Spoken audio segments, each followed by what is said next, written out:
Sometimes a business's customers might ask for a price discount, maybe for a special order. Now, this company sells printers. So what we're seeing here, the normal price is $450 per printer. Okay. That's kind of their list price. And we've been approached by a customer. They would like to order 200 printers. Terrific. We love a big order like that. But they want to pay $250 per printer. That's a pretty deep discount. So we need to figure out if that is something that we can accommodate. Now, there are plenty of non-financial considerations here, plenty of sales, marketing types of considerations. Would we even want to fulfill an order like that? But in order to facilitate those decisions, we should have an idea about at least what are our costs. If we sell these printers at $250 per unit, would we be generating a loss? Would we be earning a profit? And then we can start to have some of the other sales and marketing types of decisions. So why don't we figure out what our unit cost is? We've got total expected costs here of $658,000. So if we take this $658,000, it's actually $658,500, and if we expect to have 2,000 units of production for the foreseeable period, so whatever period we're dealing with right here, so we're looking at 2,000 printers, that comes out to an average cost of $329, just a little bit more than $329 per printer. So on the surface, and you guys have probably learned, you're far enough into studying managerial accounting, that what's on the surface is not always what the ultimate truth will be. Otherwise, you probably wouldn't need this class if you could just look at what's on the surface. So on the surface, it looks like if our unit cost is $329 per printer and the selling price proposed is $250, that kind of sounds like a no deal, right? Because why would we sell something for less than what it costs us to manufacture? But what you really need to start to do is take a look at these costs. We've got them divided into unit level costs. So in other words, every time we make an additional printer, these costs will increase. More materials, more labor, more overhead. Then we have batch level costs. So presumably here, we create these, we manufacture these printers in batches. So maybe 100 at a time, 50 at a time, whatever works for our production process. But every time we switch from making printers to making something else, we're going to incur some batch-related costs, like setting up the machines, materials handling, just kind of moving things around. So these are batch level costs that are encountered for each batch. Then we have product level. Okay. That's related to the printers themselves. Just the fact that we have a line of printers. There are costs associated with designing and producing that particular product, that model, if you will. And so if we continue to make those printers, we're going to continue to encounter those costs. And then finally, we have facility level costs, not related specifically to printers, but to all the things that we make. Just a very broad, the broadest category we could have there. And what we're going to see here in a minute is if we choose to make these printers for this special order, some of these costs will increase, but some of them will remain the same. And our relevant cost is going to be something different than $329. So the unit cost relevant, for this decision is not $329 per printer. And here's why. The product level costs are irrelevant to this decision. Okay? It's for this special order.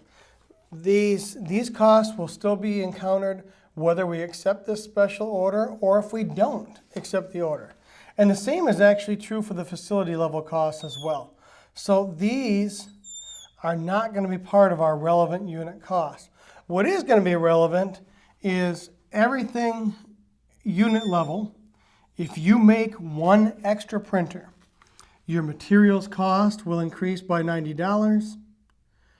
Your direct labor will increase by $82.50, and you're going to incur $7.50 of additional overhead.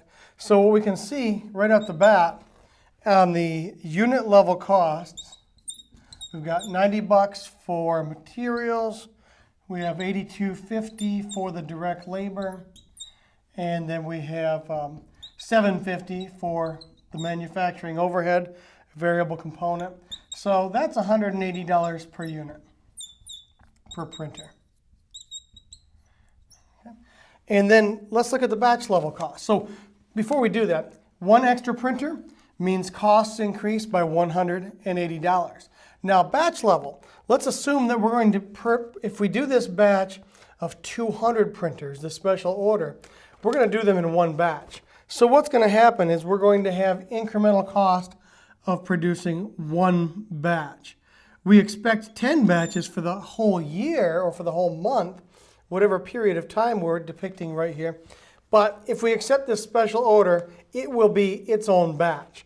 So we're going to incur $1,700 of assembly costs, and we would incur $500 of material handling, and we would have an incremental batch cost of $2,200 right there. So what we see is that the relevant cost is going to be much smaller than the $329. We've done most of the heavy lifting toward our decision whether to reject or accept this special order. And let's look at the analysis right now. Remember, we want to focus only on differential revenues and differential costs. So differential revenue, here's the good thing. If we accept the order, 200 printers, and they've offered to pay $250 per printer, we're going to have an extra $50,000 of revenue. Great. That's a differential benefit. Now, you have to spend money to make money. We want to only include the avoidable expenses, and it's going to be those unit level costs. So a few minutes ago, we looked at the direct labor, the direct materials, and the manufacturing overhead that would increase per unit if we sell additional manufacture and then ultimately sell additional units. So for these 200 printers, we're going to incur additional variable expenses of $180 per printer. Those are relevant. That's going to reduce the benefit somewhat. And then we did have those one-time batch costs for this entire batch of printers. So the assembly and the materials handling. But what we're seeing here is overall, the answer on paper is yes.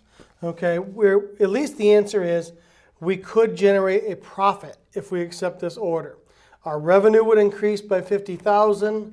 Our expenses would increase by, what do we have here, just a little bit north of $38,000. And we would have roughly almost $12,000 left over that gets contributed to our bottom line profit. So the answer is yes, maybe. Don't forget about non-financial qualitative factors. What if other customers learn about this discounted price? We have to make sure that that doesn't do something to jeopardize our normal sales traffic. Remember, the normal selling price for this printer is $450.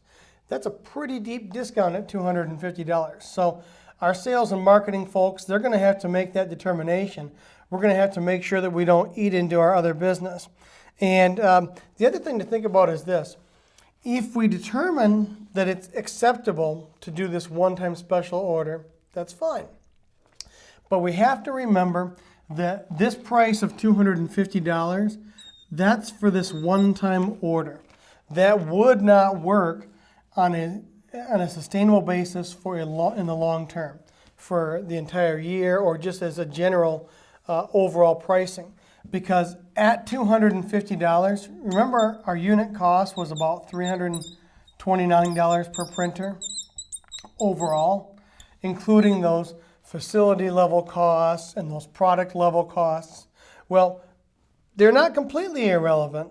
Those facility and product level costs definitely are relevant in the long run as we take a look at as we take a look at just selling these printers and kind of supporting that product line.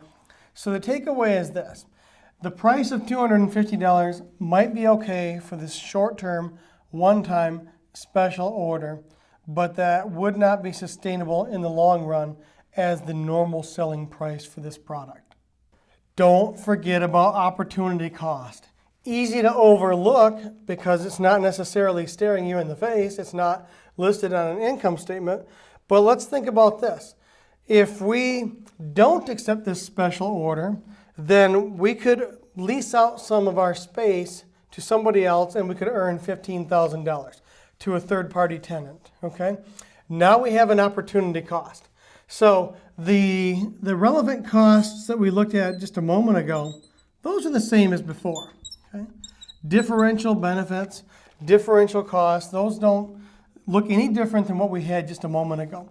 But now we have this opportunity cost. If we accept this special order, we will not be able to lease some of our warehouse or our manufacturing space to a third party. So that foregone opportunity, that thing we don't get to do right there, becomes a cost of accepting the special order. Frequently, opportunity cost is really, it's expressed as a cost, but it's usually something good that is given up or foregone or passed over. So this, if we did lease our space, would be $15,000 of revenue to our organization. But of course, if we can't lease it, then that revenue is gone, and that's why it becomes a cost. And that significantly alters the decision here. Suddenly, the contribution to income is not a contribution, but it's less attractive from a decision-making standpoint. And when that opportunity cost is factored in, the answer very well could be no, you're going to have to pay a greater price.